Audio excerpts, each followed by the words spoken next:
The Tailor of Gloucester.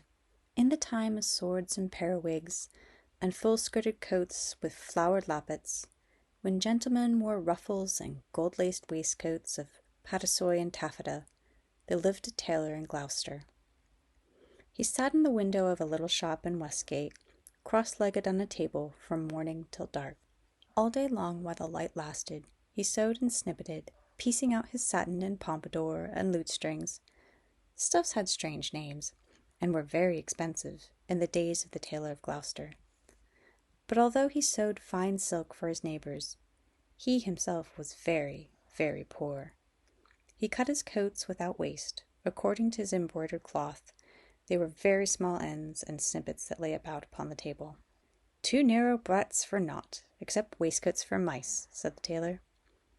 One bitter cold day near Christmas time, the tailor began to make a coat of cherry-coloured corded silk, embroidered with pansies and roses, and a cream-coloured satin waistcoat for the mayor of Gloucester. The tailor worked, and he talked to himself. No breadth at all, and cut on the cross. It is no breadth at all. Tippets for mice, and ribbons for mobs for mice, said the Tailor of Gloucester. When the snowflakes came down against the small leaded window panes and shut out light, the tailor had done his day's work, and all the silk and satin lay cut upon the table. There were 12 pieces for the coat, and 4 pieces for the waistcoat, and there were pocket flaps and cuts and buttons, all in order. For the lining of the coat there was a fine yellow taffeta, and for the buttonholes of the waistcoat there were cherry-coloured twist.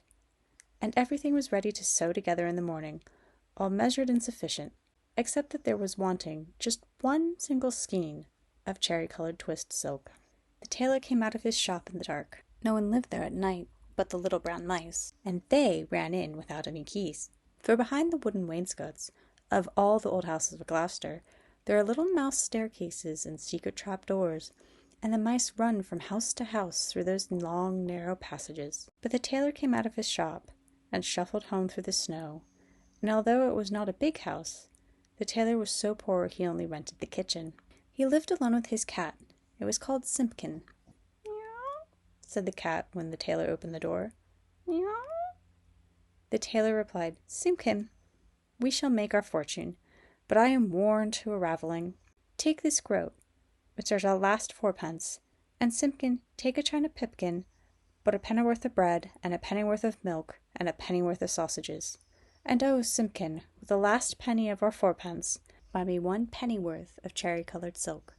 But do not lose the last penny of the 4pence, Simpkin, or I am undone and worn to a thread paper, for I have no more twist." Then Simpkin again and took a groat and the pipkin, and went out in the dark. The tailor was very tired, and beginning to be ill. He sat down by the hearth and talked to himself about the wonderful coat. "I shall make my fortune to be cut by us. The mayor of Gloucester is to be married on Christmas Day in the morning, and he hath ordered a coat, an embroidered waistcoat." Then the tailor started, for suddenly, interrupting him from the dresser on the other side of the kitchen, came a number of little noises. Tip-tap, tip-tap, tip-tap, tip. "Now what can that be?" said the Tailor of Gloucester, jumping up from his chair. The tailor crossed the kitchen and stood quite still beside the dresser, listening and peering through his spectacles. "This is very peculiar," said the Tailor of Gloucester, and he lifted up a teacup, which was upside down. Out stepped a little live lady mouse, who made a curtsy to the tailor. Then she hopped away off the dresser and under the wainscot. The tailor sat down again by the fire, warming his poor cold hands. But all at once from the dresser there came other little noises. Tip-tap, tip-tap, tip-tip-tip. "This is passing extraordinary," said the Tailor of Gloucester, and turned over another teacup, which was upside down. Out stepped a little gentleman mouse, and made a bow to the tailor. And out from under the teacups and from under bowls and basins stepped other and more little mice, who hopped away down off the dresser and under the wainscot. The tailor sat down close over to the fire, lamenting 21 buttonholes of cherry-coloured silk, to be finished by noon on Saturday, and this is Tuesday evening.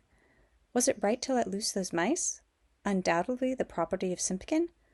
Alack, I am undone, for I have no more twist. The little mice came out again, and listened to the tailor. They took notice of the pattern of that wonderful coat. They whispered to one another about the taffeta lining and about little mouse tippets. And then suddenly they all ran away together down the passage behind the wainscot, squeaking and calling to one another as they ran from house to house. Not one mouse was left in the tailor's kitchen when Simpkin came back.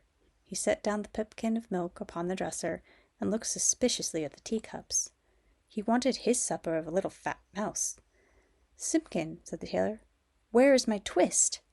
But Simpkin hid a little parcel privately in the teapot, and spit and growled at the tailor. And if Simpkin had been able to talk, he would have asked, "Where is my mouse?" "Alack, I am undone," said the Tailor of Gloucester, and went sadly to bed. All that night long Simpkin hunted and searched through the kitchen, peeping into cupboards and under the wainscot, and into the teapot where he had hidden the twist, but still he never found a mouse. The poor old tailor was very ill with fever, tossing and turning in his four-post bed, and still in his dreams he mumbled, "No more twist! No more twist!" What should become of the cherry-coloured coat? Who should come to sew it when the window was barred and the door was fast locked? Out of doors the market folks went trudging through the snow to buy their geese and turkeys and to bake their Christmas pies, but there would be no dinner for Simpkin and the poor old Tailor of Gloucester. The tailor lay ill for 3 days and nights, and then it was Christmas Eve and very late at night, and still Simpkin wanted his mice, and mewed as he stood beside the four-post bed. But it is an old tale that all the beasts can talk in the night between Christmas Eve and Christmas Day in the morning, though there are very few folk who can hear them, or know what it is they say.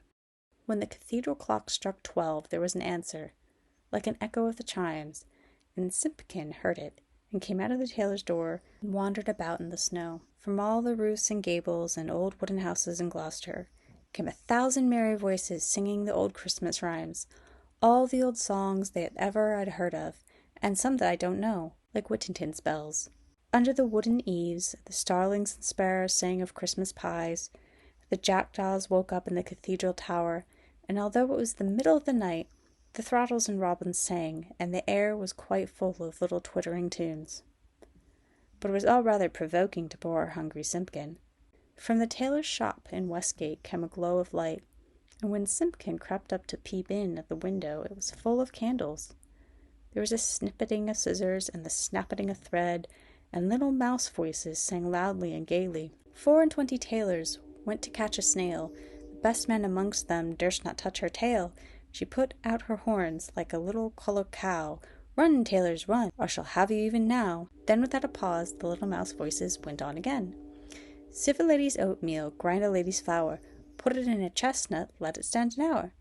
"Mew, mew, mew," interrupted Simpkin, and he scratched at the door, but the key was under the tailor's pillow. He could not get in. Little mice only laughed, and tried another tune. 3 little mice sat down to spin. Pussy passed by, and she peeped in. "What are you at, my fine little men? Making coats for gentlemen? Shall I come in and cut off your threads?" "Oh no, Miss Pussy, you'd bite off our heads." "Mew, scratch, scratch," scuffled Simpkin on the window-sill, while the little mice inside sprang to their feet, and all began to shout all at once in the little twittering voices, "No more twist! No more twist!" And they barred up the window shutters and shut out Simpkin. Simpkin came away from the shop and went home considering in his mind. He found the poor old tailor without fever, sleeping peacefully. Then Simpkin went in tiptoe and took a little parcel of silk out of the teapot and looked at it in the moonlight, and he felt quite ashamed for his badness compared with those good little mice. When the tailor awoke in the morning, the first thing which he saw upon the patchwork quilt was a skein of cherry-coloured twisted silk, and beside his bed stood the repentant Simpkin. The sun was shining on the snow when the tailor got up and dressed, and came out into the street with Simpkin running before him. "Alack," said the tailor, "I have my twist, but no more strength, nor time than will serve me to make but one single buttonhole, for this is Christmas Day in the morning. The Mayor of Gloucester shall be married by noon, and where is his cherry-coloured coat?" He unlocked the door of the little shop in Westgate Street, and Simpkin ran in, like a cat that expects something, but there was no one there. Not even one little brown mouse. But upon the table, oh joy, the tailor gave shout! There where he left plain cuttings of silk, there lay the most beautiful coat, an embroidered satin waistcoat that ever were worn by a mayor of Gloucester. Everything was finished except just one single cherry-coloured buttonhole, and where the buttonhole was wanting, there was pinned a little scrap of paper with these words, in little teeny weeny writing, "No more twist." And from then began the luck of the Tailor of Gloucester. He grew quite stout, and he grew quite rich. He made the most wonderful waistcoats for all the rich merchants of Gloucester, and for all the fine gentlemen in the country round. Never were seen such ruffles or such embroidered cuffs and lappets. But his buttonholes were the greatest triumph of all. The stitches of those buttons were so neat, so neat! I wondered how they could be stitched by an old man in spectacles with crooked old fingers and a tailor's thimble. The stitches of those buttonholes were so small, they looked as if they had been made by little mice.